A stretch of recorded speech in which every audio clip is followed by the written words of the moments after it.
Добрый вечер, друзья. Вы смотрите «Горячий комментарий». Этот эфир проведу для вас я, Екатерина Иерусалимская.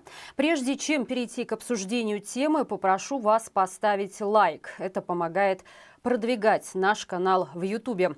Помочь нашей работе можно также с помощью QR-кода, который вы видите сейчас на своих экранах. И не забывайте про вопросы в чате трансляции, которые вы можете задавать нашему гостю. Ну и самое время перейти к обсуждению темы.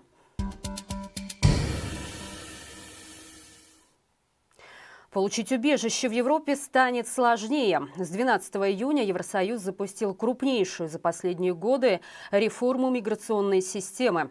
Теперь часть заявлений будут рассматривать в ускоренном порядке прямо на внешних границах ЕС. А людей, которым откажут в защите, смогут быстрее депортировать. Под новые правила могут попасть и белорусы. Более того, в Евросоюзе появляется понятие так называемой «безопасной третьей страны». Это означает, что некоторых заявителей после отказа смогут отправлять не на родину, а в государство, через которое они приехали в ЕС, и которое европейские власти считают безопасным.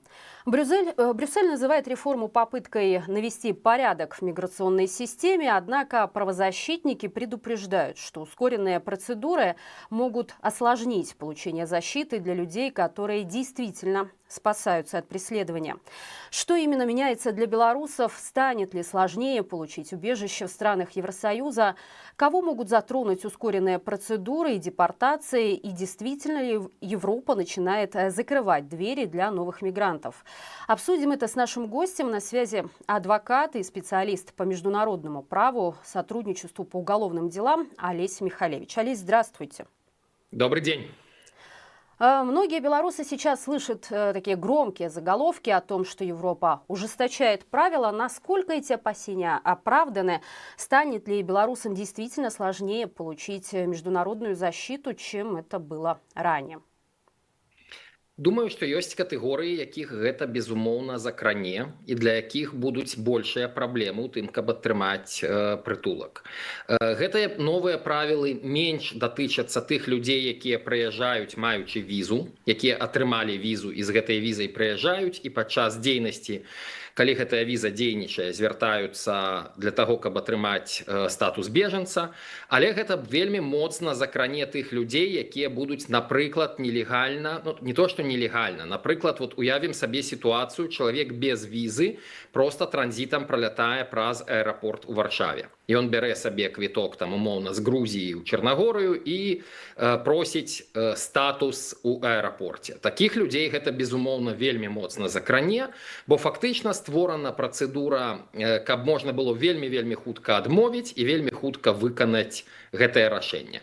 Плюс пачнуцца дадатковыя пытанні. Ці Грузія была для беларуса бяспечнай краінай, ці беларус, які прыляцеў з Турцыі, ці Турцыя для яго была бяспечнай краінай, ці Чарнагорыя для яго ёсць бяспечнай краінай, ці не папрасіць яму прытулак там. Карацей, гэтая новая сістэма дае таксама магчымасці, большыя магчымасці для таго, каб проста пазбегнуць разгляду і сказаць, што мы вас не будзем разглядаць, бо вы не прыбылі наўпрост з тэрыторыі, напрыклад, Беларуси. Ну, вот одно из главных нововведений – это ускоренное рассмотрение заявлений. Как это будет работать на практике? Не возникает ли риск, что люди просто не успеют собрать документы, найти подтверждения, подготовить доказательства, в итоге получат отказ, и все не потому, что история слабая, а потому что им не хватило времени для подготовки? Рызыка, безумоўна, ёсць, і калі супрацоўнікі будуць настаўлены, мы шмат разоў бачылі, напрыклад, калі беларусы ў сваіх адмовах атрымліваюць рашэнне, дзе напісана грамадзянства Украіна, або там народжаны ва Ўкраіне, ці яшчэ штосьці. Некія такія абсалютна элементарныя апіскі, апячаткі і, безумоўна, калі агульнае настаўленне будзе ўсім на старце хутка адмаўляць, хутка праходзіць одну інстанцыю там абскарджання і хутка высылаць там в трэцюю краіну, ну то безумоўна некаторых гэта будзе датычыцца. Але паколькі все ж таки большасць беларусаў прыязджаюць звычайна з візамі і гэтыя візы атрымліваюць і і большасць тых, хто просіць статус, гэта людзі, якія нейкім чынам гэтую візу атрымалі, ну то гэтая сістэма не будзе датычыцца ўсіх, але перш за ўсё тых, хто проста знаходзіцца на мяжы.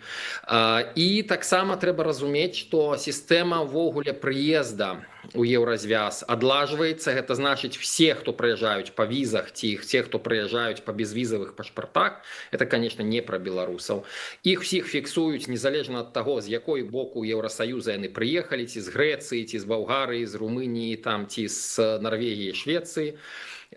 І пасля як бы маюць больш дакладную інфармацыю, дзе было тое месца, дзе чалавек перасякаў мяжу. Гэта таксама не столькі новае ўвядзенне гэтых, гэта як бы частка таго, што Еўрасаюз спрабуе зрабіць для таго, каб еўрапейская мяжа стала больш шчыльнай і каб колькасць бежанцаў стала менш.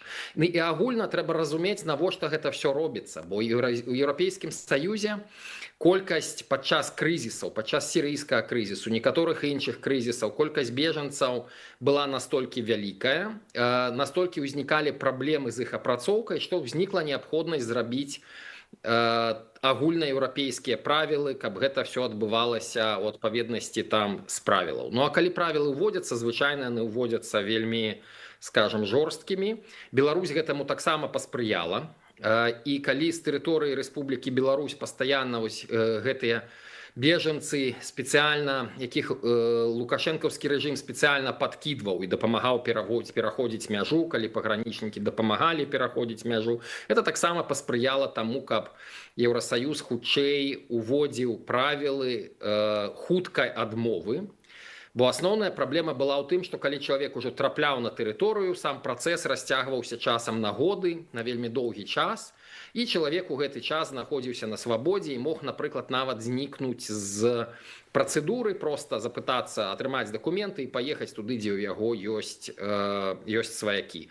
І фактычна Беларусь таксама паспрыяла таму, каб Еўрасаюз увёў гэтыя правілы хуткага разгляду, якія ўжо былі перад гэтым у некаторых краінах. Напрыклад, яны дастаткова часта працавалі ва Францыі, калі так званая акселерыраваная хуткая працэдура.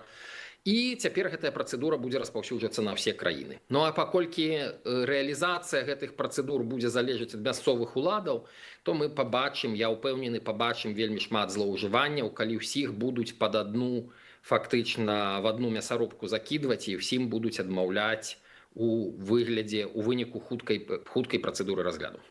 Да, Олесь, мне интересно, не начнут ли те же литовские, польские пограничники и власти спекулировать сейчас на этой реформе и как раз-таки отказывать белорусам, потому что до этого и так было непросто, и доказать преследование в Беларуси было сложно. Например, не верят в некоторых миграционных службах, что за косички с лентой блакитно-желтой могут посадить, и людям отказывают, а сейчас будет еще сложнее. Но вот если человек только планирует подаваться на убежище, можно ли как-то подготовиться заранее, какие-то документы собрать, чтобы вот избежать таких негативных последствий? Я думаю, перш за ўсё будзе самае галоўнае пытанне, ці атрымае гэты чалавек візу, ці не атрымае. Калі ён будзе спрабаваць прыехаць у Еўрапейскі Саюз нелегальна, па ім гэтая працэдура вельмі балюча ўдарыць. Калі ён прыедзе, атрымаўшы візу з візай, і прыедзе, маючы гэтую візу, і здольны будзе патлумачыць артыкулявана, што в чым ён удзельнічаў, з чым можа быць звязана крымінальная справа або пераслед. Ну, я думаю, што шансы ў яго будуць, хаця заўсёды будуць краіны, дзе інфармацыі пра Беларусь вельмі мала. Беларуская грамадзянская супольнасць, беларускія арганізацыі не дапрацоўваюць у тым, каб зрабіць якасную інфармацыю, так званая country of origin, інфармацыя пра краіну паходжання, інфармацыю пра тое, што ў Беларусі адбываецца, за што сажаюць. Вот як вы зрабілі прыклад пра жоўта-блакітныя стужкі, за якія ў Беларусі можна абсалютна спакойна пацярпець, бела-чырвона-белыя стужкі, за якія можна абсалютна спакойна пацярпець. Трэба даносіць гэту інфармацыю, рабіць адпаведныя, скажам так, файлы на ўзроўні, у тым ліку, Еўрапейскага Саюза, для таго, каб беларус мог атрымаць статус і меў шансы атрымаць статус ва ўсіх краінах, а не толькі ў тых краінах, якія пра Беларусь добра паінфармаваныя. Польша про Беларусь ведае вельмі добра, Літва про Беларусь ведае вельмі добра, але ўжо ўсе іншыя краіны так ці інакш такой інфармацыі маюць у разы менш. І адсюль як бы бяруцца і адмовы ў статусе, і адсюль бяруцца проста вельмі вялікія праблемы пры атрыманні, пры там знаходжанні доказаў, хаця у працэдуры атрымання статуса бежанца доказы як такавыя яны не патрэбныя. Патрэбная абгрунтаваная боязь вярнуцца, і трэба патлумачыць, што чалавек рабіў. То есть фактычна асноўным з'яўляецца інтэрв'ю або ў польскім выпадку анкета. Так? Там трэба патлумачыць, чаго ты баішся, з чым звязаны пераслед, чаму ты лічыш, што гэты пераслед можа быць, або чаму ты лічыш, што гэты пераслед ёсць. Олесь, ну вот один из самых обсуждаемых пунктов реформы касается так называемых безопасных третьих стран. Давайте объясним нашим зрителям, что это вообще значит. Кто и по каким критериям будет решать, является ли та или иная страна безопасной для конкретного человека. Мы прекрасно помним примеры, что из Армении, например, уже дважды белорусов пытались экстрадировать. К счастью, удалось их спасти, но риски же все равно существуют.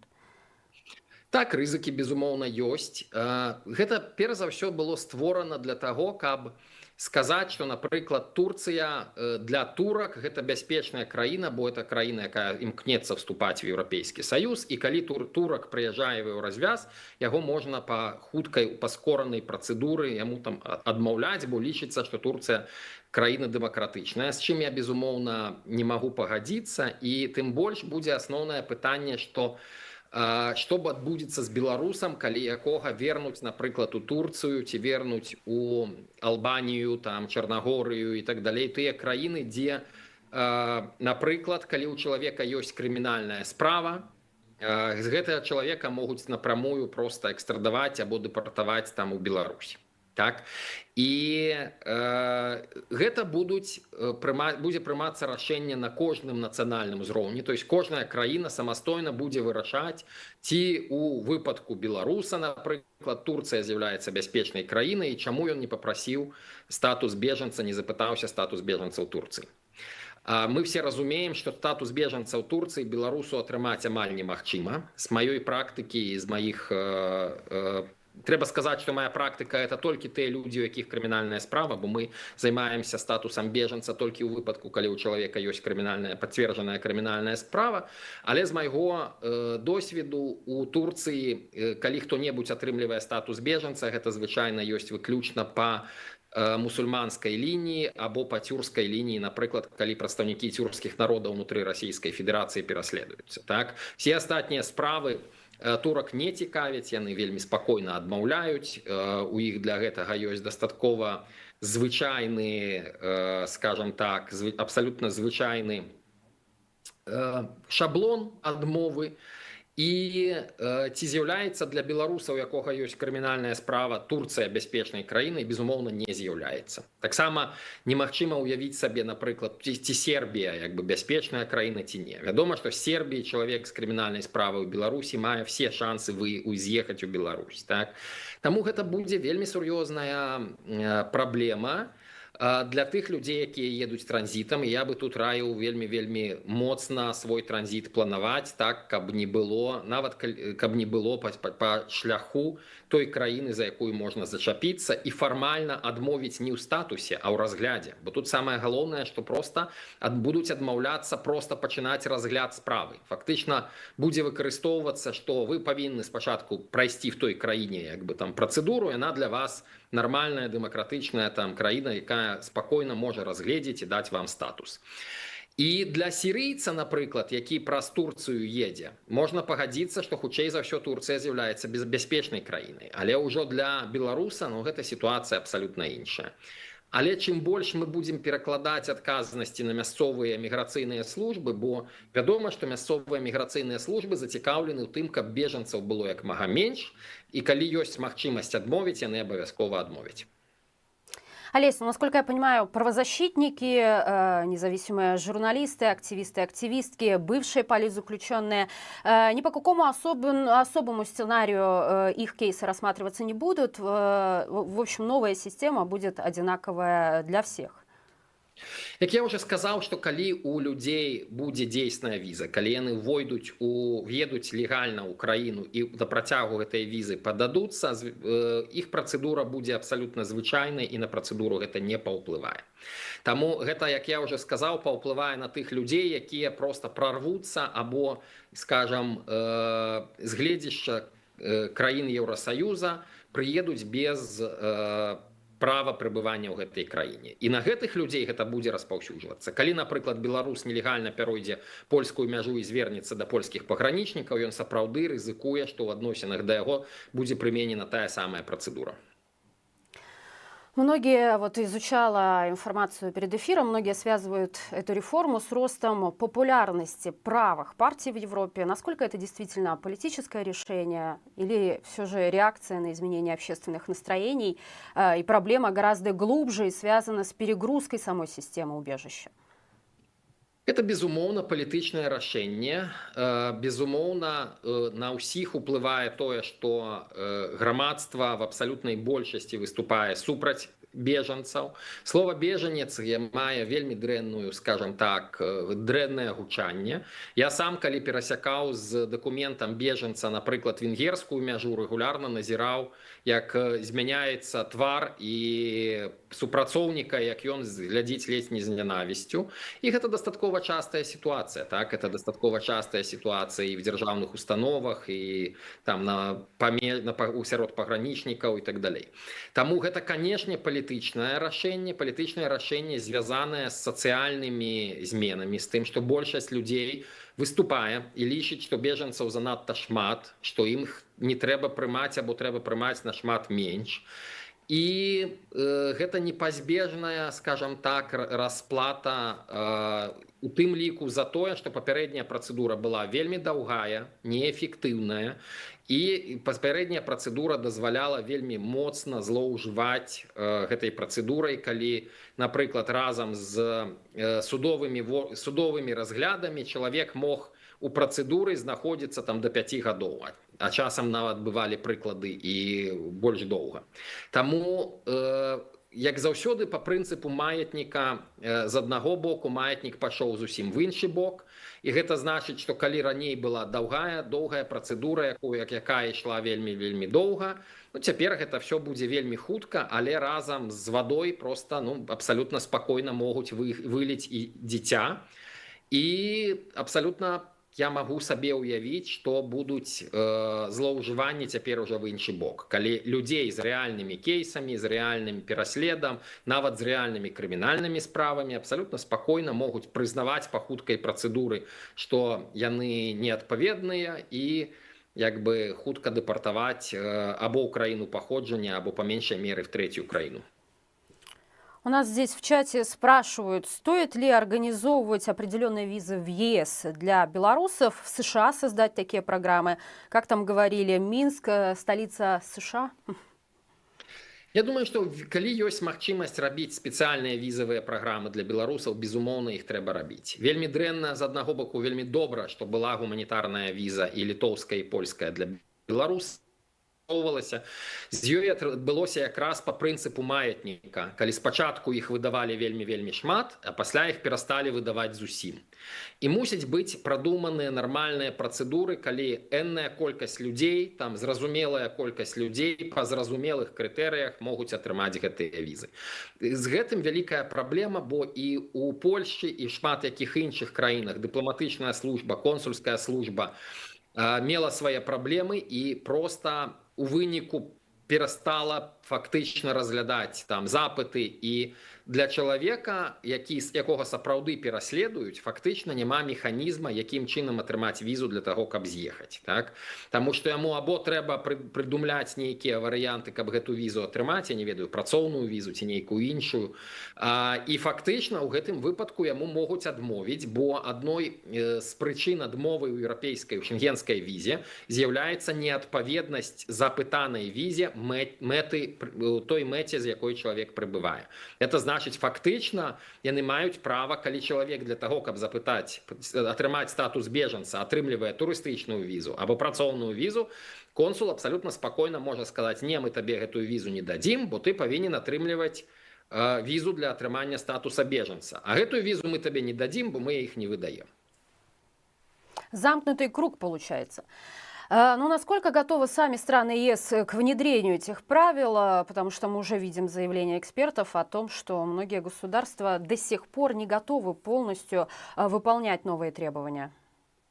Я думаю, что и все патрабаванні Еўрапейскага Саюза уводзяцца і пасля страны падцягваюцца под гэтыя патрабаванні. Фактычна першымі нейкія краіны пачынаюць выконваць гэтыя патрабаванні першымі, некаторыя з іх ужо пачалі гэта выконваць нават на ўзроўні нацыянальнага заканадаўства, не чакаючы агульнаеўрапейскага заканадаўства.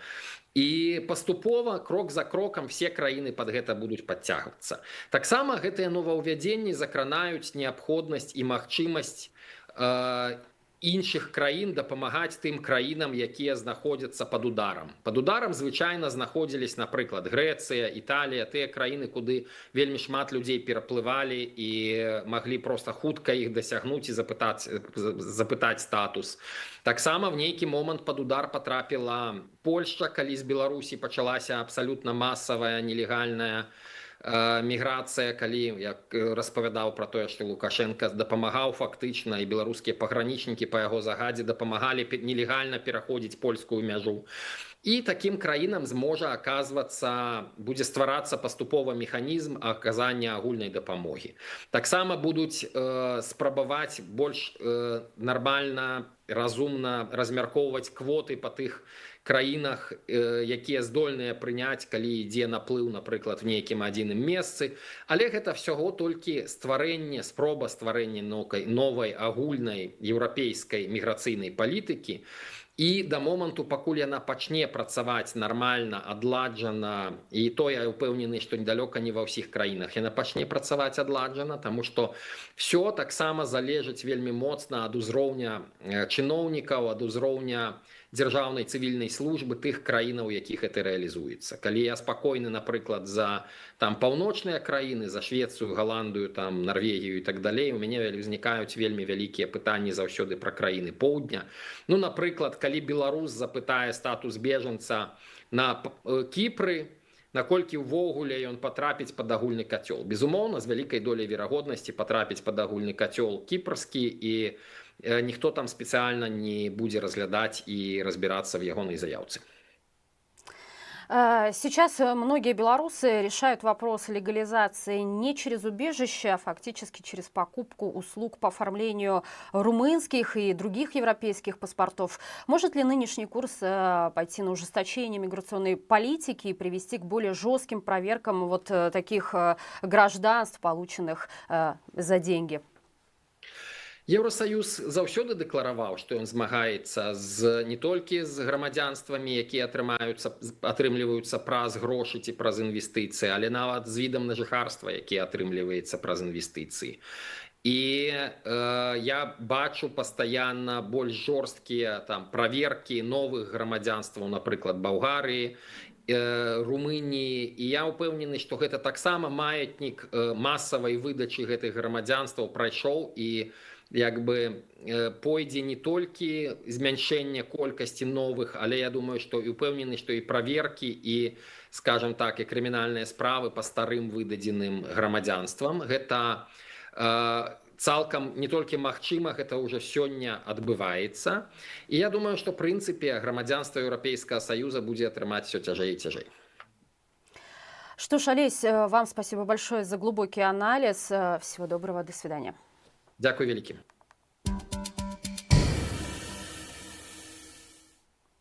Олесь Михалевич, адвокат и специалист по международному сотрудничеству, был у нас на связи. Друзья, если этот эфир был для вас полезным, поддержите нас лайком или комментарием. Это помогает каналу расти и находить новых зрителей. Напомню, поддержать нашу работу можно на Патреоне. Достаточно отсканировать QR-код, который вы видите сейчас на своих экранах. А в 9 вечера не пропустите новый выпуск новостей регионов. Я же с вами прощаюсь. Всем хорошего вечера. И живи Беларусь!